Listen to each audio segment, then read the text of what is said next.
നേരിട്ട് പരിചയപ്പെടുമ്പോൾ നമുക്ക് മനസ്സിലാവും ഇവർ ഓരോരുത്തരും എത്ര എനർജറ്റിക് ആണ്, എത്ര പോസിറ്റീവ് ആണെന്ന്. അതുകൊണ്ട് തന്നെ ഇവർക്ക് ചെയ്യാൻ ഒരുപാട് കാര്യങ്ങളുമുണ്ട്. തങ്ങളുടെ പഠനത്തോടൊപ്പം സൗഹൃദത്തോടൊപ്പം ഈ നഗരത്തിൽ പലയിടങ്ങളിലായി തിരിച്ചറിയപ്പെടാതെ കിടന്നിരുന്ന ഒരുപാട് ജീവിതങ്ങൾക്ക് വഴികാട്ടികളാവാൻ ഈ കുട്ടികൾക്ക് കഴിഞ്ഞിട്ടുണ്ട്. 90 പേരടങ്ങുന്ന ഈ ഗ്യാങ്ങിന് ഈ നഗരത്തിൽ ചെയ്യാൻ ഇനിയും ഒരുപാട് കാര്യങ്ങളുണ്ട്.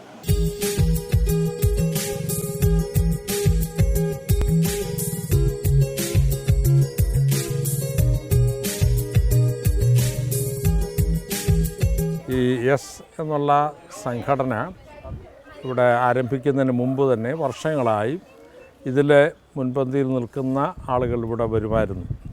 ഇവിടെ വന്ന് പ്രത്യേക സമയങ്ങളിൽ ക്രിസ്ത്യൻ, ഹിന്ദു, മുസ്ലിം എല്ലാ പ്രത്യേക സമയങ്ങളിലും വന്ന് ഞങ്ങളുടെ കുഞ്ഞുങ്ങൾക്ക് ഗ്രീറ്റിങ്സ് പറയുകയും അവർക്ക് സ്വീറ്റ്സും മറ്റ് ഗിഫ്റ്റൊക്കെ കൊടുക്കുകയൊക്കെ ചെയ്യുമായിരുന്നു.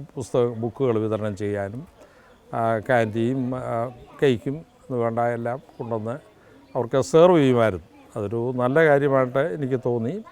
കാരണം സാധാരണ ചെറുപ്പക്കാർ കോളേജിലൊക്കെ പഠിക്കുന്നവർ അവർക്ക് പോക്കറ്റ് മണിക്ക് വേണ്ടി പേരൻസിനെ ആശ്രയിക്കുന്നവരാണ്. അങ്ങനെയുള്ള ചെറുപ്പക്കാർ ഇതുപോലൊരു ഔദാര്യ ചാരിറ്റബിൾ വർക്കിൽ സഹായിക്കുന്നുള്ളൊരു സ്വാഭാവികമല്ല. എന്നാൽ അവർ ചെയ്യുന്നുണ്ടായിരുന്നു. അവർ പിന്നെയും തുടർന്ന് അത് ചെയ്തു കൊണ്ടിരിക്കുന്നു. അതൊരു നല്ല കാര്യമാണ്. അതിന് ശേഷമായിട്ടാണ് ഈ സംഘടനയായിട്ട് രജിസ്റ്റർ ചെയ്തതായിട്ട് ഞാൻ കേട്ടത്. അത് വളരെ നല്ലത്. അവരുടെ ഫ്രണ്ട്സ് ഒരുമിച്ച് ചേർന്ന് ഈ ചെയ്യുന്ന പ്രയത്നം അവർക്ക് കുറച്ചേറെ വ്യാപകമായി കേരളത്തിലും വെളിയിലും അതിൻ്റെ സ്വാധീനം നമ്മുടെ സമൂഹത്തിൽ പിന്നിൽ നിൽക്കുന്ന സമൂഹത്തിലെ സാമ്പത്തിക ദുരിതങ്ങൾ അനുഭവിക്കുന്നവർക്ക് അത് സഹായമായി തീരുമെന്ന് പ്രതീക്ഷിക്കുന്നു. ഫ്രണ്ട്സിൻ്റെ സപ്പോർട്ടോടെ കൂടിയാണ് ഈ എസ് എന്ന് പറയുന്ന ഇത് തുടങ്ങിയത് തന്നെ.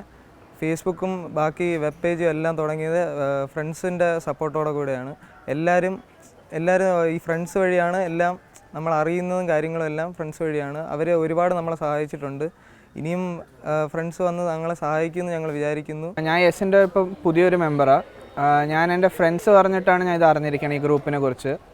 ഞാനിപ്പം അവസാനം പോയത് ഇപ്പം പൂജപ്പുര നടന്ന ഫണ്ട് റൈസർ സ്റ്റാളിനാണ്. അത് ചെയ്തപ്പോൾ നല്ല സന്തോഷമൊക്കെ ആയിരുന്നു. ഭയങ്കര അസലായിട്ട് പാവപ്പെട്ടവരെ ഹെൽപ്പ് ചെയ്യേണ്ട ഒരു കോസ് ആയതുകൊണ്ട് ചെയ്ത് സക്സസ് ആക്കാൻ പറ്റിയതിന് ഭയങ്കര സന്തോഷമുണ്ട്. ഇനിയും മെമ്പേഴ്സ് വരണമെന്നാണ് ഞാൻ അപേക്ഷിക്കുന്നത്.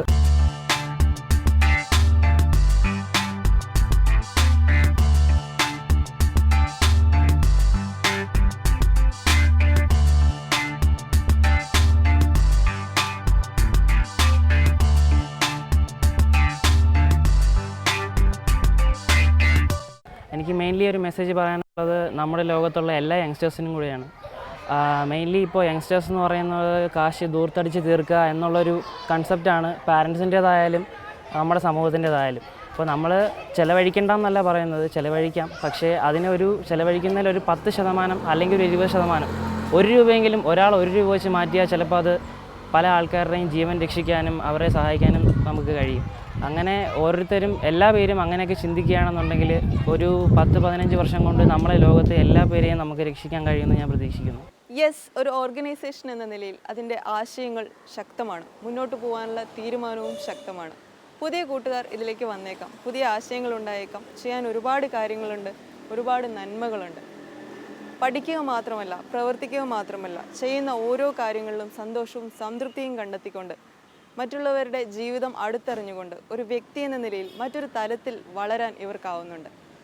ഇത്തരം യങ്സ്റ്റേഴ്സിനെ നിങ്ങൾക്ക് പരിചയപ്പെടുത്തുമ്പോൾ, ഇത്തരം പുതിയ ആശയങ്ങൾ പരിചയപ്പെടുത്തുമ്പോൾ ഒരു ടെലിവിഷൻ പരിപാടി എന്ന നിലയിൽ, അതിൻ്റെ പിന്നണി പ്രവർത്തകരെന്ന നിലയിൽ ഞങ്ങൾക്ക് ഒരുപാട് തൃപ്തിയുണ്ട്. ഇത്തരം പുതിയ കൂട്ടുകാരുമായി നമ്മൾ അടുത്താഴ്ച വീണ്ടും കാണും. ഔട്ട് ഓഫ് ദ ബോക്സിലേക്ക് നിങ്ങൾക്ക് നിർദ്ദേശങ്ങളും അഭിപ്രായങ്ങളും അയക്കാം. outofthebox@mbnews.in. അടുത്താഴ്ച വീണ്ടും കാണാം. നിത്യസ്നേഹത്താൽ എന്നെ സ്നേഹിച്ചു, നിത്യസ്നേഹത്താൽ എന്നെ സ്നേഹിച്ചു. അമ്മയേകിടും സ്നേഹത്തെക്കാൾ ലോകം നൽകിടും സ്നേഹത്തെക്കാൾ, അമ്മയേകിടും സ്നേഹത്തെക്കാൾ ലോകം നൽകി സ്നേഹത്തെക്കാൾ. അങ്ങേ വിട്ടെങ്ങും പോകയില്ല ഞാൻ, അങ്ങേ വിട്ടെങ്ങും പോകയില്ല ഞാൻ, അങ്ങിൽ ചേർന്നെന്നും ജീവിക്കും ഞാൻ, സത്യസാക്ഷിയായി ജീവിക്കും ഞാൻ, അങ്ങിൽ ചേർന്നെന്നും ജീവിക്കും ഞാൻ, സത്യസാക്ഷിയായി ജീവിക്കും ഞാൻ.